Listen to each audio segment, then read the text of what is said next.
आज हम लोग आध्यात्म पर चर्चा करेंगे। गुरुर्ब्रह्मा गुरुर्विष्णु गुरुर्देवो महेश्वर गुरुः साक्षात् परब्रह्म तस्मै श्री गुरुवे नमः। अखण्डमण्डलाकारम् व्याप्तं येन चराचरं तत्पदं दर्शितं येन तस्मै श्रीगुरवे नमः। अज्ञानतिमिरान्धस्य ज्ञानाञ्जनशलाकया चक्षुरुन्मीलितं तस्मै श्रीगुरुवे नमः। गुरुर्ब्रह्मा गुरुर्विष्णु गुरुर्देवो महेश्वर गुरुः साक्षात् परब्रह्म तस्मै श्रीगुरुवे नमः। ब्रह्मानन्दं परम सुखदं केवलं ज्ञानमूर्तिं द्वन्द्वातीतं गगनसदृशं तत्त्वमस्यादिलक्ष्यम् एकं नित्यं विमलं अचलं सर्वधी साक्षिभूतम् भावातीतं त्रिगुणरहितं सद्गुरुं तं नमामि। प्रेम से बोलिए गुरुदेव भगवान की जय। आध्यात्म होता क्या है? तो आध्यात्म की परिभाषा जानते हैं। हमारा वेद, हमारे उपनिषद,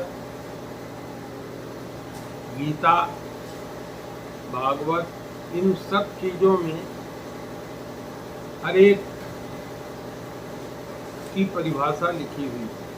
ब्रह्म की परिभाषा, भगवान की परिभाषा, परमेश्वर की परिभाषा, आध्यात्म की परिभाषा। तो गीता का 8वां अध्याय के 3रे श्लोक में भगवान आध्यात्म की परिभाषा बताते हैं। 3रा श्लोक इस तरह से है। अक्षरं ब्रह्म परमं स्वभावो आध्यात्म उच्यते भूत भावोद्भव करो विसर्ग कर्म संगीतः। इस श्लोक में भगवान कहते हैं कि परम अक्षर, अक्षर जिसका विनाश नहीं होता कभी, वह ब्रह्म है। अपना स्वरूप अर्थात जीवात्मा आध्यात्म नाम से कहा जाता है तथा भूतों के भाव को उत्पन्न करने वाला जो त्याग है वह कर्म कहलाता है। तो अब हमको तो आध्यात्म से मतलब, आध्यात्म का मतलब हुआ कि जीवात्मा, जीवात्मा का क्या होता है? स्वभाव होता है। स्वभाव, हर जीव का अपना स्वभाव होता है। इसीलिए भगवान ने कहा स्वभावो आध्यात्म। हमारा जो स्वभाव है उसी से हम बंधे होते हैं।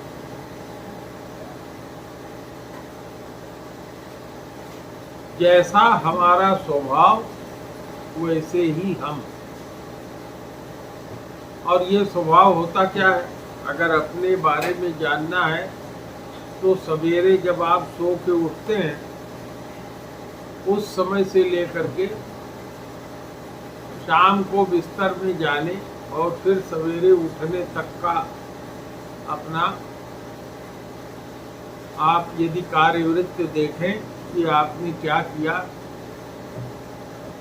तो वही आदमी का स्वभाव होता है।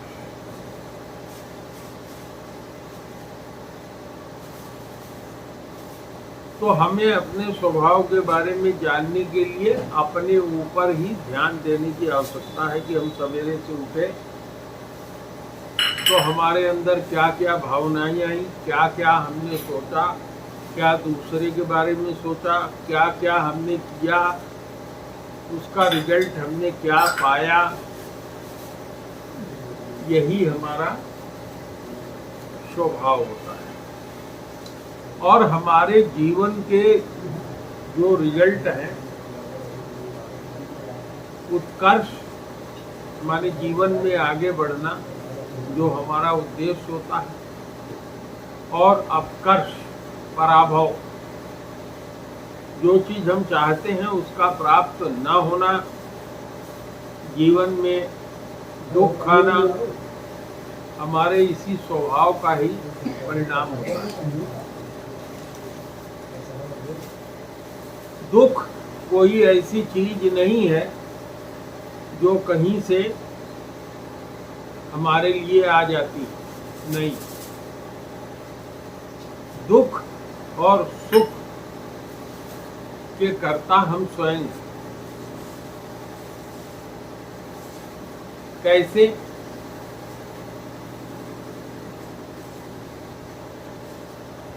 जीवन जीने की एक चर्या है। चर्या का मतलब होता है पद्धति। अगर उस पद्धति से विपरीत होकर के आप जीवाचरण करते हैं, जीव आचरण करता है, तो उसका परिणाम दुख होगा। उदाहरण के लिए इस समय सीजन में आम खूब आ रहा है। यदि कोई आदमी अपने पेट का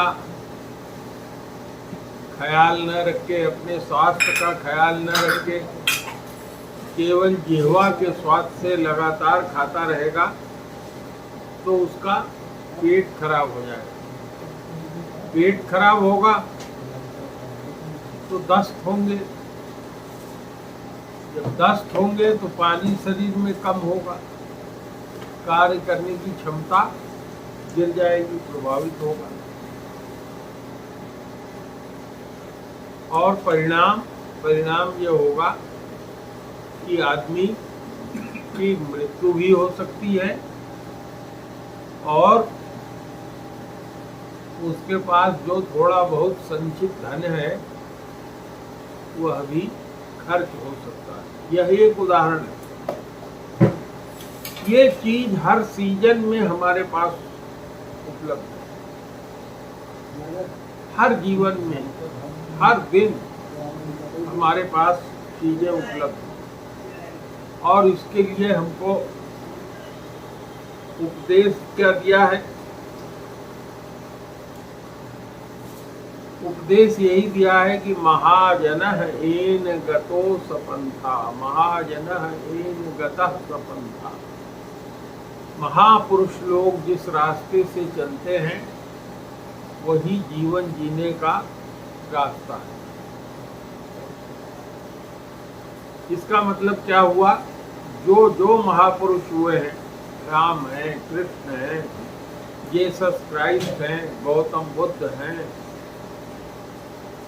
और बहुत से महापुरुष हैं। महापुरुषों का कभी भी धरती पे अभाव नहीं है।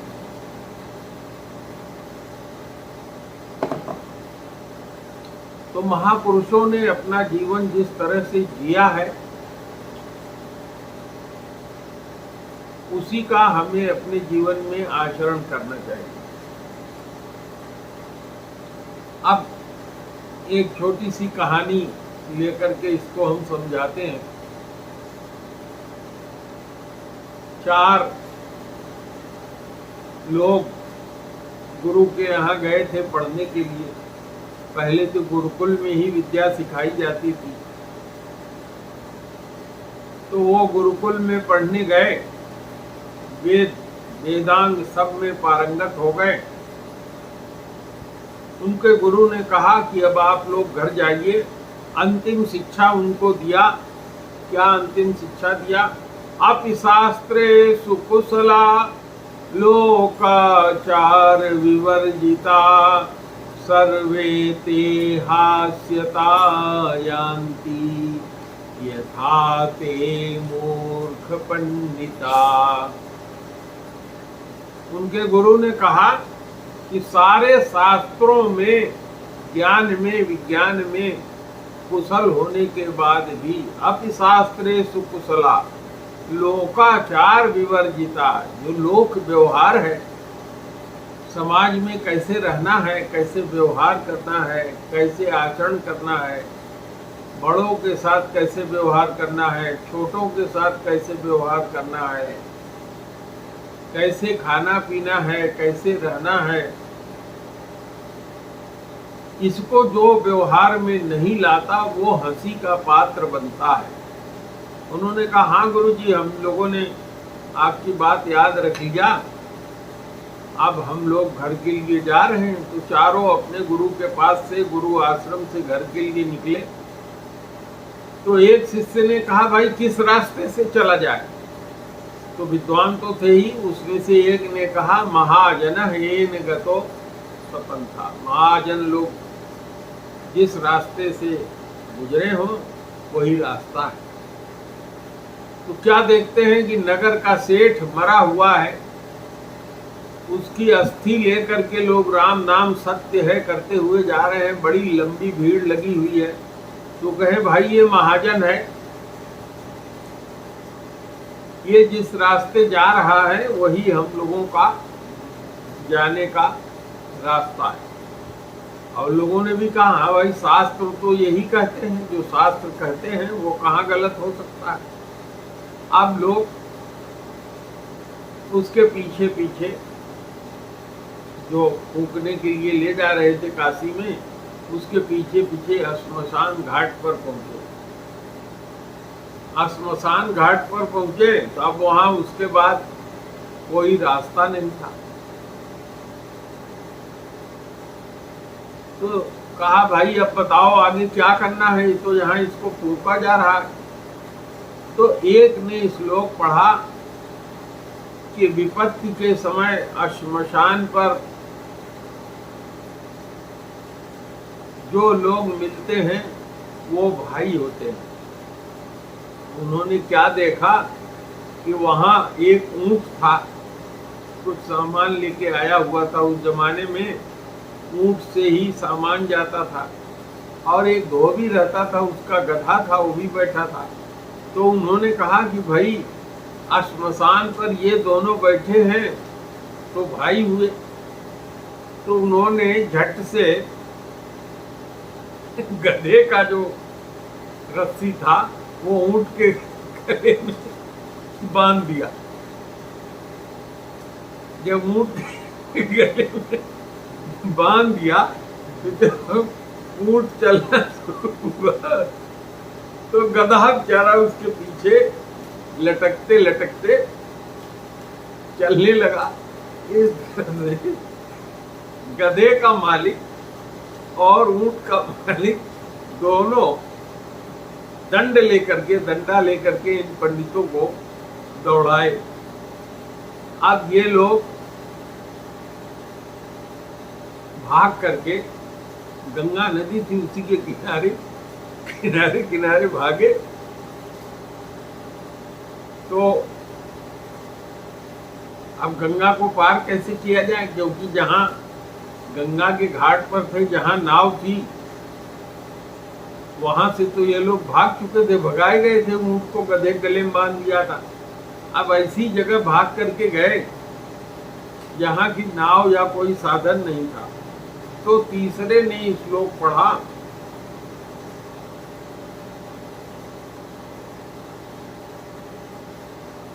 कि गंगा में, नदी में पार करते समय जो कुछ सामने आता है वही त्राण होता है, वही कष्ट से उबारता है। इतना श्लोक पढ़ने के बाद एक पंडित जी जो है, उसी जो एक तिनका बहता हुआ आ रहा था, लकड़ी का एक छोटा सा टुकड़ा, उस पर कूद पड़े और वो वहां डूबने लगे। तो एक ने श्लोक पढ़ा कि जब धन देखे जात तो आधा ले बांट। उसने तत्काल चाकू निकाला, उनका बाल पकड़ा और गर्दन काट के अलग कर लिया, अपने पास रख लिया। अब 4 से 3 हो गए। अब वो तीनों लोग नदी की तरफ नहीं गए, लौट गए दूसरी तरफ, और एक गांव था, उस गांव में पहुंच गए। गांव के लोगों ने खाने में सेवइयां बनाई। उस सेवइयों को जब इनके सामने, और बाटी बनाई थी, उसको इनके सामने परसा खाने के लिए, तो जो एक था उसने सूत्र पढ़ा, श्लोक पढ़ा, दीर्घ सूत्री विनश्यति। जो दीर्घ सूत्री होता है, यानी जो लंबी लंबी चीजें होती हैं, उसको खाने से नाश हो जाता है। ये सब खाना वहां से छोड़ करके भागे। इस तरह से जहां जहां भी गए समाज में हंसी के पात्र बने, जबकि शास्त्र के बहुत बड़े ज्ञाता थे। तो यह कथा चाणक्य या विष्णुगुप्त ने लिखी है। यह इसीलिए लिखा है कि हम जो कुछ भी पढ़ें उसका वास्तविक अर्थ समझें। और 2 चीजें होती हैं, एक लोक वेद होता है और एक वेद होता है। वेद में सारी व्यवस्था लिखी है, कैसे शादी होगा, कैसे दुल्हन विदा की जाएगी। लेकिन शादी करने के समय लोक वेद भी होता है, लोकाचार भी होता है। गांव में माताएं मूसल की पूजा करती हैं, ओखल की पूजा करती हैं, जात और चक्की की पूजा, जाता और चक्की की पूजा करती हैं, कुएं की पूजा की जाती है। बारात जाने के पहले मूसल लेकर के लड़के का परछन किया जाता है, अक्षत छिड़का जाता है। तो ये सब वेद में नहीं लिखा है। ये कहाँ लिखा है? लोक रीति। अलग अलग जगह की अलग अलग लोक रीति है। तो यह हुई लोक रीति। और वेद रीति क्या हुई? जब लड़का पहुंच गया लड़की के घर, तो लड़की को पहले दाहिनी तरफ बैठा करके शादी करते हैं, फिर सिंदूर दान होता है, फिर उसको बाईं तरफ ले आकर के बैठा देते हैं, और नाना प्रकार के मंत्रोच्चार और सप्तपदी पढ़ते हैं और फेरा करते हैं। तो वो वेद का लिखा हुआ है। तो जो उन पंडितों ने पढ़ा था उसका मतलब ये था, महाजनः एन गतः सपंथा, यानी महापुरुष लोग जिस रास्ते से चलते हैं वही रास्ता होता है। अर्थात यदि हम अपने खाने की बात को देखना चाहें, तो जो खाने के मामले में एक्सपर्ट है, महापुरुष है, जिसने जो कहा है उसको हमें मानना चाहिए। तो खाने वालों ने क्या बताया है कि भाई जितनी भूख लगी हो उससे थोड़ा कम खाना खाना चाहिए, 1/3 स्थान पेट में छोड़ देना चाहिए हवा के लिए और पानी के लिए। किसी भी खाने की अति नहीं करनी चाहिए, यानी ऐसा नहीं कि मीठा है तो मिठाई खाए जा रहे हैं।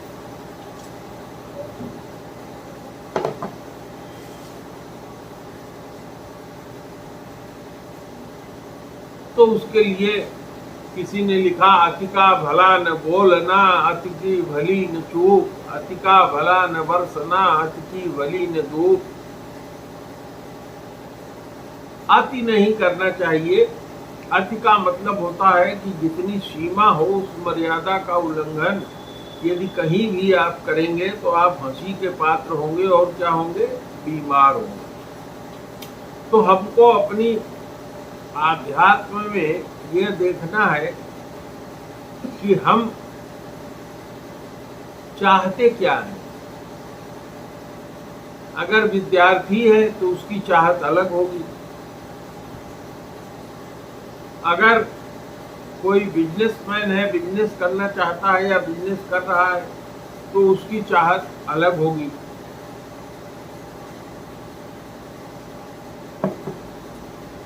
अगर कोई गृहस्थ महिला है, गृह में कार्य करने वाली महिला है, तो उसकी आवश्यकता, उसकी चाहत अलग होगी। कोई यदि बाप है तो अपने बच्चों के लिए, अपने परिवार के लिए उसकी चाहत अलग होगी। तो हमको अपने स्वभाव को, हम क्या बनना चाहते हैं, क्या प्राप्त करना चाहते हैं, उसके अनुसार हमको कार्य करना चाहिए। उसके अनुसार हमको अपने स्वभाव को बनाना चाहिए। अब हमारा स्वभाव बनता कैसे है? हमारी भाषा मातृभाषा कहलाती है। क्यों? क्योंकि जब हम पैदा होते हैं तो अपनी माँ के साथ रहते हैं। माँ जिस भाषा में हमको बोलती है और बोलना सिखाती है, उसी भाषा को हम सीखते हैं, तो हमारी मातृभाषा होती है।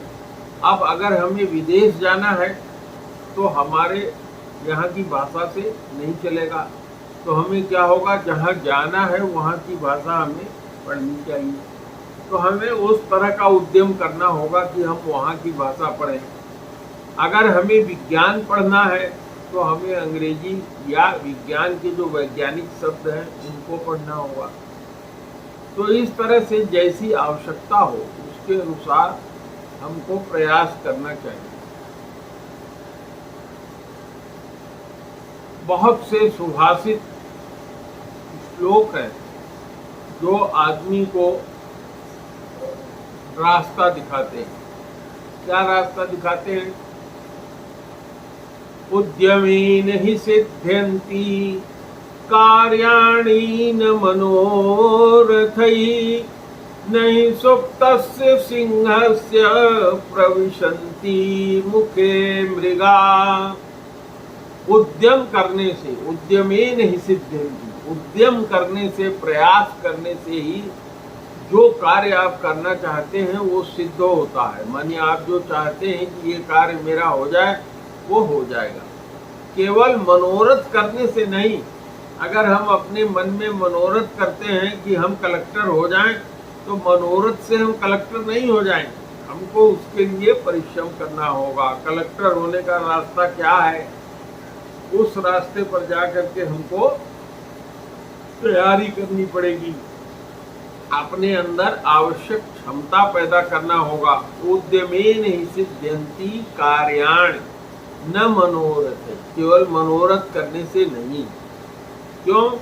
नहीं सुप्तस्य सिंहस्य, शेर जंगल में रहता है, अगर वो सो रहा है तो कोई जानवर उसका खाना बन करके उसके मुंह में प्रवेश नहीं करेगा। अर्थात यदि थाली में आपके खाना भी ला करके रख दिया जाए तो आपको उसे उठा करके अपने मुंह में ले जाना होगा, खाना होगा, निगलना होगा।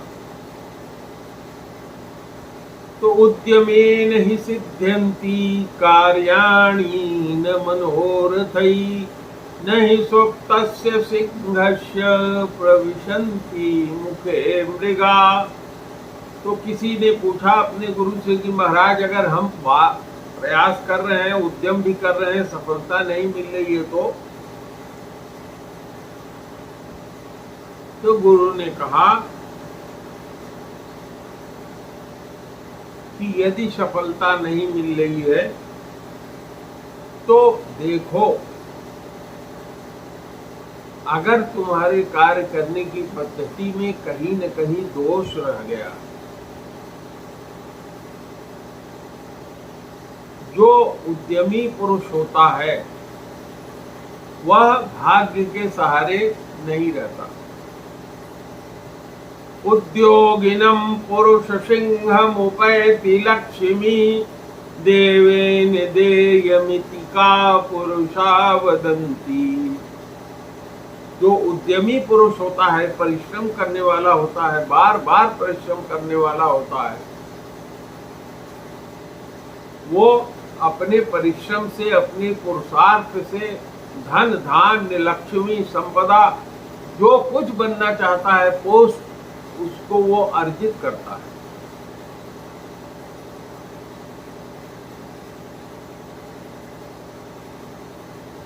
केवल कायर जो होते हैं वो ये कह करके निकल जाते हैं कि हम क्या करें, हमने तो प्रयास किया, हमारे भाग्य में नहीं लिखा था। किसी दिन मैंने आप लोगों से चर्चा किया था, भाग्य शब्द बना कैसे? भाग्य शब्द बना है भाग लेने से। भाग माने पार्टिसिपेट।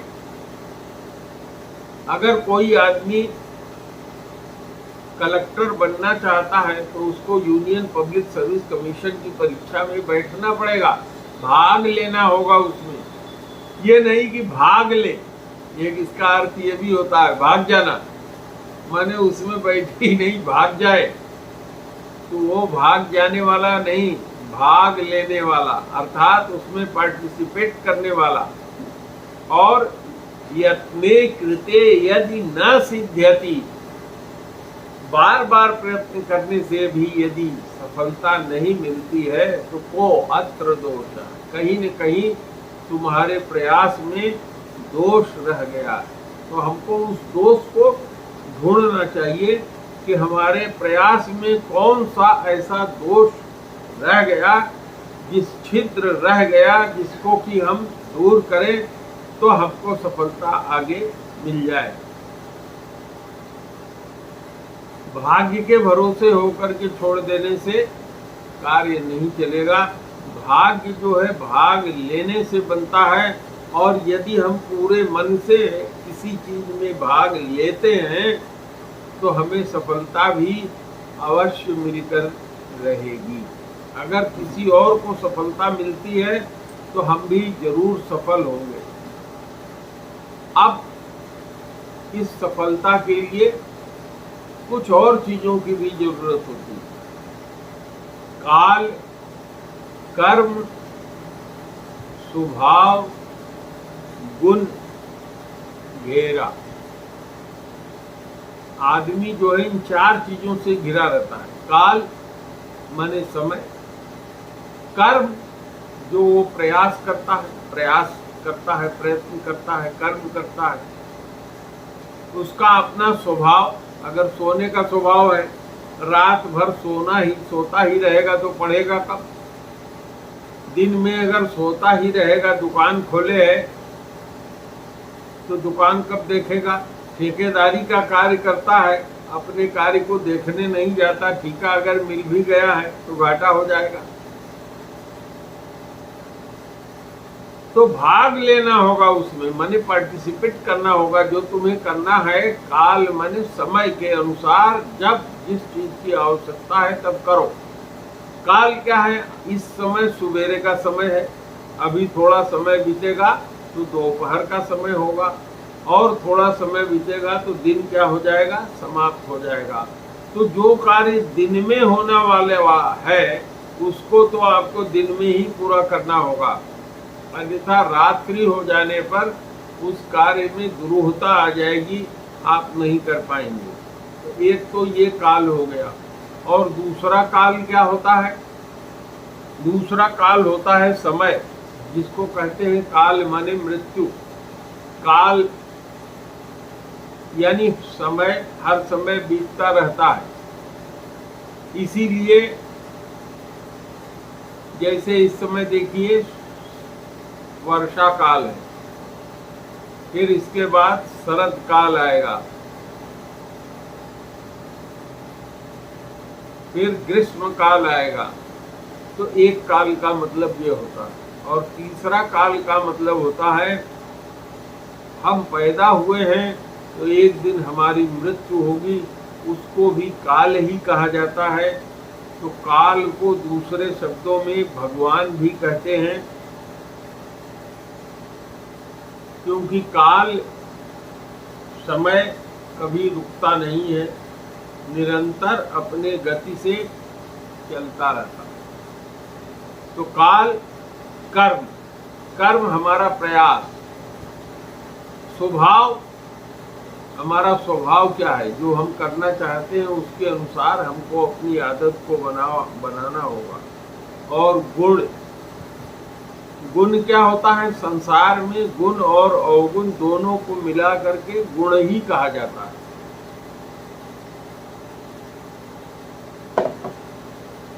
गुण अवगुण जानत सब कोई, अजो जेहि भाव नीक सोई सोई। हर चीज का गुण और अवगुण इस संसार का हर जीव जानता है। जो आदमी जिस कार्य को करने चलता है, हम अगर ये सेक पी रहे हैं तो इसका गुण और इसका अवगुण दोनों जानते हैं। गुण अवगुण जानत सब कोई, हर आदमी जानता है। जो यही भाव, जिस भाव से जो ग्रहण करना चाहता है, अगर हमारा भाव है कि हम इसको अपने स्वास्थ्य के लिए ले रहे हैं, तो हमें क्या करना होगा, हमारा भाव ये होना चाहिए कि सेक पीने के 3 घंटे तक हमें कोई और चीज नहीं खाना है, शेक नियमित पीना है, सुबह शाम हमें सेक लेना है, दोपहर में भोजन लेना है। तो ये हमारा गुण में आता है। गुण का मतलब होता है कैलिबर, गुण का मतलब होता है क्वालिटी, गुण का मतलब होता है अपने अंदर स्किल डेवलपमेंट। हम जो कुछ करना चाहते हैं वो कार्य कैसे होगा, उसके लिए क्या हमें सीखना होगा, कौन कौन सी चीजें हमें जाननी होगी, वो हमें जानना होगा। और हमारे अंदर यदि कोई बुराइयां हैं तो उन बुराइयों को कैसे हम छोड़ें। हर जीव के अंदर कहीं न कहीं थोड़ी बुराई हो सकती है। कोई लड़का अगर पढ़ रहा है तो कोई चीज में कमी रख दे रहा है। जो कंपटीशन की चीजें पूछी जाती हैं उसमें बैलेंस होता है, क्वालिफाइंग मार्क होता है, लेकिन बैलेंस होता है। आपको पर्याप्त मात्रा में गणित भी आनी चाहिए, पर्याप्त मात्रा में हिंदी भी आनी चाहिए, पर्याप्त मात्रा में इंग्लिश भी आनी चाहिए। कोई चीज कही जा रही है तो उसकी पर्याप्त समझ भी होनी चाहिए, और इस सब के बावजूद आप उसको व्यक्त भी कर सकें। आप उस चीज को जिसके सामने रखना है उसको रख सकें। तो ये 4-5 चीजें हो गई। ये चीज भी आपके अंदर होना जरूरी है, और अगर नहीं है तो इसी को हमें अपने अंदर उत्पन्न करना होगा, पैदा करना होगा, डेवलप करना होगा। और यदि कोई चीज ऐसी है जो हमारे अंदर निगेटिव है तो उसको अवगुण कहते हैं। उस अवगुण को छोड़ करके हमें गुण की तरफ आना होगा, तब हम जो चाहते हैं वो हमको मिल जाएगा। तो हमारा आध्यात्म क्या है, हमारा अपना जो स्वभाव है, हमारी जो आत्मा है, वही हमारा स्वभाव है। इसीलिए कहा है कि स्वभावे आध्यात्म उच्यते। अपने स्वभाव को हर व्यक्ति में स्त्री पुरुष सब सम्मिलित होते हैं, जानना चाहिए। क्योंकि कोई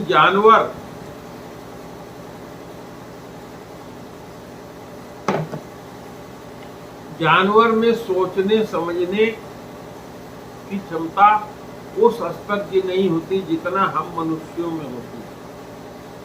इसीलिए कहा जाता है कि जो 6 गुण है उसमें से 7वां गुण एक मनुष्य के अंदर विशेष है, और वह क्या है कि वो जो चाहे उसको कर सकता होता है जिसको कहते हैं कर्म। तो काल, कर्म, स्वभाव और गुण, इन चार के घेरे में हम होते हैं। हमारा स्वभाव जो होता है इस पे इन चारों का असर होता है और हम जैसे चाहे वैसे इसको बदल सकते हैं। स्वस्थ रहना चाहते हैं, स्वस्थ रहेंगे। अस्वस्थ होना चाहेंगे, अस्वस्थ रहेंगे। शांति चाहते हैं, शांति पाएंगे। अशांति चाहते हैं, अशांति पाएंगे। संत बनना चाहते हैं, संत बनेंगे। डकैत बनना चाहते हैं, डकैत बनेंगे। अच्छा बनना चाहते हैं, अच्छे बनेंगे। बुरा बनना चाहते हैं, बुरे बनेंगे। आप अपने मन में जो भाव ले आएंगे उसको वही अच्छा लगता है। अपने भाव के अनुसार, अपना भाव हर आदमी को अच्छा लगता है।